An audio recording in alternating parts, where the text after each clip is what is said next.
En aquest videotutorial veurem les eines que ens ofereix el Google Docs per tal de traduir un document a d'altres idiomes. En aquest cas, traduirem un fragment que hem extret de la Viquipèdia en català i, per exemple, crearem un nou document que contingui aquest fragment en castellà.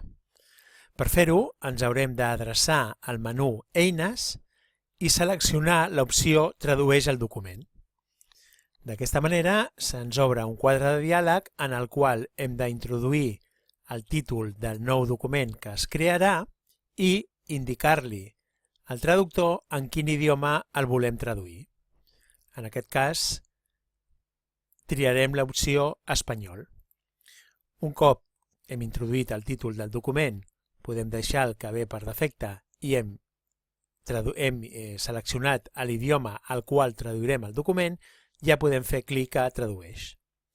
D'aquesta manera se'ns crea un nou document en el qual el text està en l'idioma que hem seleccionat, en aquest cas el castellà.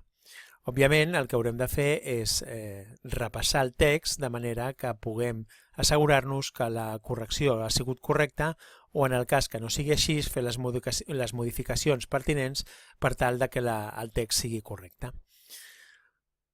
I això és tot.